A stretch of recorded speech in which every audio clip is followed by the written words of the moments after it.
आपने पश्चिम बंगाल का न्यूज़ सुना होगा, तीन हिंदू लोगों की निर्मम हत्या कर दी गई। कौन जिम्मेदार? सरासर विपक्ष और खासकर ममता बनर्जी जो विरोध कर रहे हैं, उसमें कहीं से भी हिंदू विरोध कोई नहीं किया, ना कोई हिंदू रोड पे उतरा। एक तरफा ये सरासर अन्याय है। ये बांग्लादेश, पश्चिम बंगाल को बांग्लादेश बनाना चाह रहा है। जिस तरह से वहाँ की सरकार को उखाड़ फेंका है, वही अगर इतना छूट दे तो ये पता नहीं क्या क्या करे।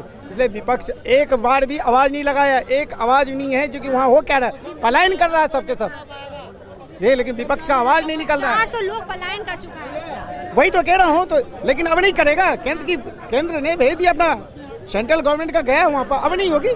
अगर ममता दीदी अगर नहीं बचाएंगे वहाँ पे, तो केंद्र है, कोर्ट है, हाई कोर्ट ने भी बोला है, केंद्र ने अपना पूरी इंतजाम कर दिया। लेकिन सोचना चाहिए, विपक्ष को सोचना चाहिए कि क्या राजनीति कर रहा है, क्यों देश तोड़ने की ये चला रहा है। ये मणिपुर में हिंसा हुई थी, तो उसमें जो राहुल गांधी बैरिकेड तोड़ के चले गए थे। हाँ। यहाँ पे इतनी बड़ी दुर्घटना हो गई है, इतना बड़ा साजिश लोगों ने किया था, 3 लोग मर गए, एक वर्ष से बोला। ये शुरू से वोट बैंक की राजनीति करिए, मुस्लिमों को बहका के अभी भी चाह रहे हैं कि हम इनको बहकाएं और इनसे वोट ले।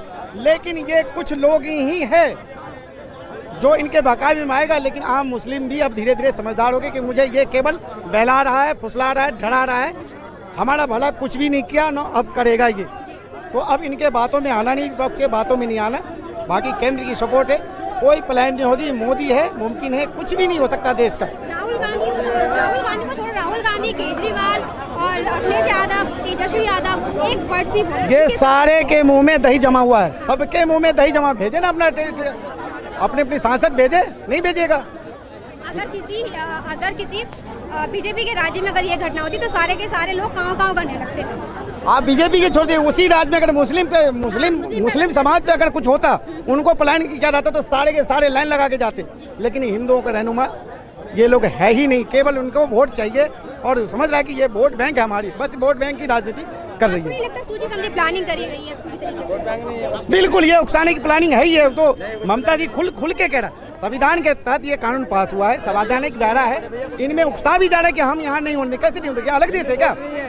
अलग देश थोड़ी है वो भाई। जो देश का कानून वो पूरे देश में चलेगा, पूरे देश में चलेगा। वहाँ 370 वाला सिस्टम नहीं है। लेकिन ये बेकार है और बहकावे में कुछ लोग आए हैं। लेकिन परिणाम है, मोदी है, केंद्र है, मोदी है, केंद्र में बैठा हुआ, कुछ भी नहीं होने देगा।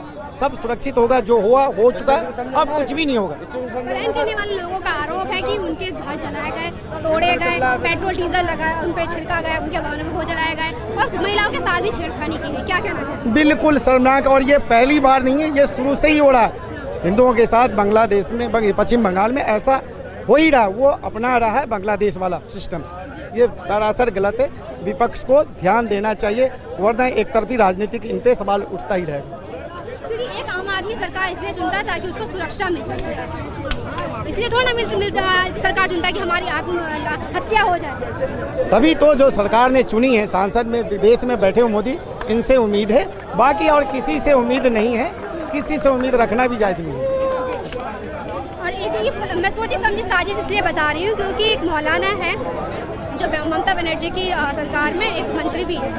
उन्होंने जुम्मे की नमाज से 2 दिन पहले लाखों लोगों की भीड़ इकट्ठा की, वहाँ पे भड़काऊ भाषण दिया और जुम्मे की नमाज जैसे हुई वैसे ही दंगा बढ़ा। जो भी किया, देखिए केंद्र की भी चूक थोड़ी हुई है, जिस तरह की बयानबाजी हुई, लेकिन अब ध्यान आया है, जैसे भी देख रहा, अब ऐसा होने नहीं देगा। जैसे होगा तो हम लोग तो यही कहेंगे नहीं, वहाँ पे राष्ट्रपति शासन ही लागू हो जाए, क्योंकि पश्चिम बंगाल चलने लायक नहीं है। हिंदुओं के लिए तो बिल्कुल असुरक्षित हो चुका है, वहाँ तो राष्ट्रपति शासन ही जायज। सीधे ममता बनर्जी जिम्मेदार हैं, क्योंकि पहले भी ये कोई पहला मुद्दा नहीं है। पहले भी काफ़ी चीज़ें ऐसी हो चुकी हैं, राम की चिट्ठी लिखने वालों के सारे अलग कर दिए गए हैं, टारगेट कर करके हिंदुओं को मारा जा रहा है। तो ये तो कोई पहली बार नहीं हुआ है, वहाँ हमेशा से होता आ रहा है। और हिंदुओं के साथ बिल्कुल ओछापन, मतलब ऐसा लगता है जैसे वो एक तरह से पाकिस्तानी है। तो सीधा ममता बनर्जी ही उसके लिए जिम्मेदार है। और ये पहला किस्सा नहीं है, ऐसे कई किस्से हो चुके हैं। कई किस्से ऐसे होते हैं जो टीवी के सामने आ जाते हैं, कई किस्से ऐसे होते हैं जो टीवी के सामने नहीं आ पाते।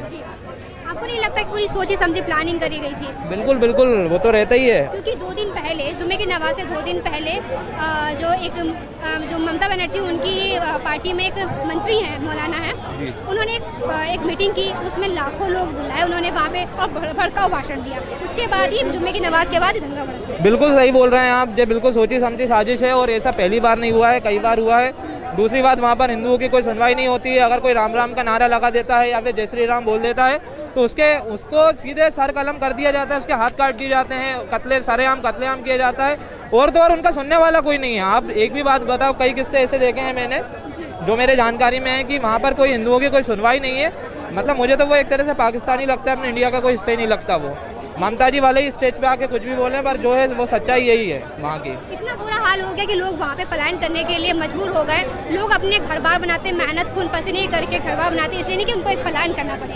वहाँ पे जो लोग हैं उनका आरोप है कि उनके घरों को जलाया गया, उनको घरों में तोड़ाफोड़ी की गई, पेट्रोल डीजल डाल के उनकी दुकानें जलाई गई, उनके जो जवाहरात थे वो भी छीने गए, उनकी महिलाओं के साथ छेड़खानी भी की। बिल्कुल मैम, बिल्कुल सही बात है ये। और तो और जो टीवी पे आ रहा है उससे भी बदतर हुआ है। वहाँ पे टीवी पे तो कुछ कुछ सामने आते हैं, आप चीज़ें देखिए जिनका कत्लेआम हो जाता है, तो उनको कौन बोलता है? उनके घर से ना तो कोई इतना मतलब वो रहता है सक्षम है, ना कुछ है। वहाँ पर ये हाल है, लोग इतने ज़्यादा डरे हुए हैं कि अगर जैसे मान के चलिए मैं हूँ एक हिंदू हूँ और अगर मैंने वहाँ पर उनके अगेंस्ट कुछ बोला तो अगले दिन हो सकता है मेरी गर्दन नहीं हो।